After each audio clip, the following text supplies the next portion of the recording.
This didn't begin with a punch. It didn't open with a headline. It didn't even surface on the court. It ignited the instant Caitlin Clark understood the respect had vanished. Not the staged grins. Not the courteous interviews. The dangerous respect. The kind that determines who gets guarded and who gets discarded. For months, Caitlin absorbed it silently. She arrived. She competed through collisions. She carried spotlight, weight, and expectations that nobody else in the building dared to carry. And off the floor, the mood changed.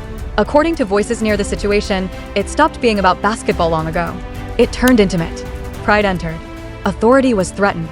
And the instant that rewired everything came when Geno crossed a boundary he was never meant to cross. Not publicly, privately. Sources claim remarks were delivered that had nothing to do with performance. They weren't helpful. They weren't professional. They were belittling. They were sharp. And they were aimed straight at Caitlin. That's when Caitlin Clark stopped performing the part everyone wrote for her. She didn't debate.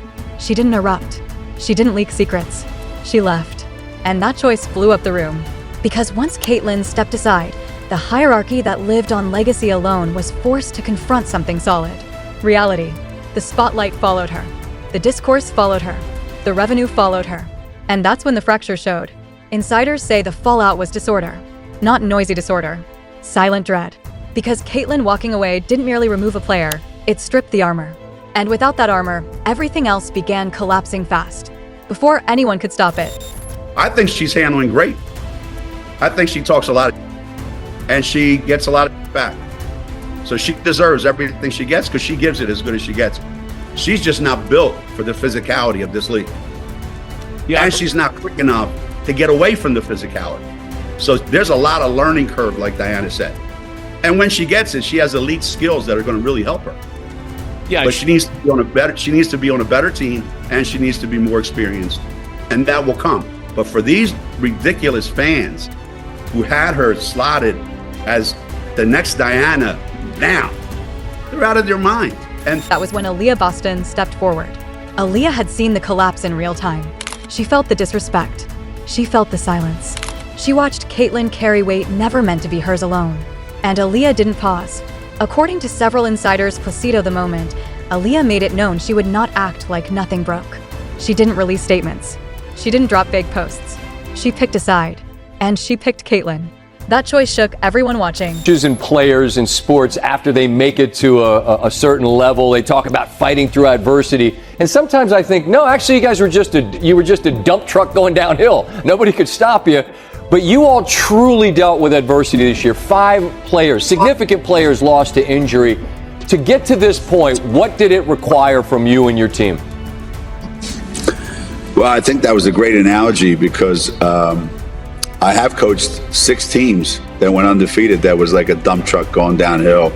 And there's no greater feeling than that going into the NCAA tournament. This is certainly not one of those.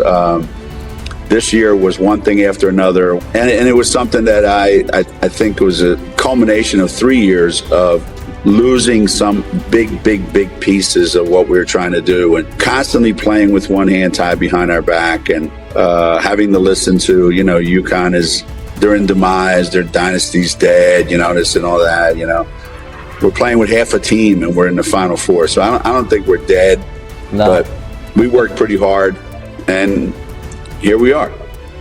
Here you are indeed. And the other night I wrote a piece about the season in women's basketball and you talking about Paige. And I said it's funny, it's like people... Because Aliyah was never just another opinion. She was trust. She was authority. She was confirmation that what unfolded was real, not imagined. And once Aliyah shifted, Kelsey Mitchell moved with her. Kelsey had stayed quiet for a long time, disciplined, focused, dialed in. But insiders say Kelsey had arrived at the same realization Caitlin had. This wasn't about development. It wasn't about opportunity. It was about dominance. And when dominance outweighs respect, players stop defending the structure. They defend each other. Kelsey didn't need an announcement. Her alignment said everything. The signal was impossible to miss. Caitlin wasn't isolated. Not anymore. That's when the consequences hit Geno the hardest. Because for years, the formula was simple. Authority spoke. Players adapted. Silence kept the machine running. This time, silence didn't shield him. It revealed him. People inside the league say the instant Aliyah and Kelsey made their position clear, the atmosphere shifted completely. Dialogue froze. Justifications crumbled. Explanations stopped working. Because it's one thing when a star exits quietly. It's another when respected leaders stand up and say, without words, this crossed a line. That's when reality turned financial. Sponsors slowed down. Partners started questioning. Fans began connecting dots they'd ignored for years. And suddenly, disrespect had a price tag. Millions. Insiders say forecasts were revised. Strategies were rewritten. Long-term assumptions collapsed because the voices driving engagement were no longer standing with the old power. She's more of just a distributor, get the ball. You know, her game is more like Sue Bird's game. All right? And not that Sue had the physicality to play in that league, but obviously she's the best point guard ever. But I think her game, the subtleties of her game will translate. However, her rookie year, she will get it as bad as Caitlin's getting it right now. Because that's just the world, man. That's just the world. And you got to learn to live with it. But yes, she will have a target on her back as well. I just hope the social media thing doesn't, you know, envelop her like they've done to this kid. This kid. They were standing with Caitlin. And that's when the scrambling began. Not public pleading.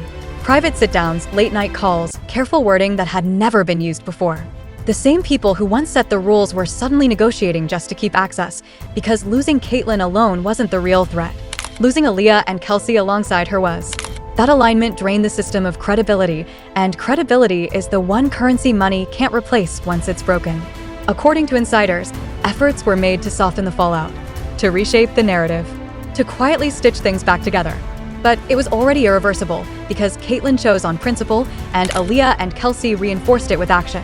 That's why this moment doesn't feel temporary. Because she has a national championship. But it's just hard for me to say that he's the best coach because what's that Yankees manager? I forget his name. All those World Series that they won. Yeah, all those World Series that they won. He's a Mount Rushmore of U.S. coaches, but it's hard for me to say he's the best coach. Stephen, I know you're a huge Nick Saban fan and obviously Bill Belichick as well. What are your thoughts on this? I think it's easy. I think it's easy to call him the greatest ever. And I'm going to tell you why. So, Geno. Okay. I think it's easy to call him the greatest ever. And the reason why I feel that way is because what Andrea said, it's 4 different decades that he's done this. So let's take into account the marvelous athletes that he has had. So, number one, he recruits. Very Number well. 2, in 40 years, he's gone to 24 Final Fours. Okay. He's got 12 national titles. Okay. Only 1 loss in the national title game. And the success is sustainable. I mean, as times have changed, he's had to modify to some degree, but nevertheless, he's still who he is. And it doesn't matter. This isn't theatrics. It isn't rumor. It's reckoning. For the first time, the price of disrespect didn't land on the player.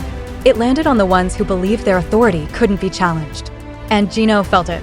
Not through interviews, not through headlines, but in isolation. In rooms that once leaned in conversations that used to end on his terms. Because the moment players stop shielding the system has nothing left holding it up. Caitlin Clark didn't torch anything. She stepped away, and that was enough. Aliyah Boston didn't attack anyone. She stood her ground, and that shifted everything. Kelsey Mitchell didn't issue warnings. She aligned, and that sealed it.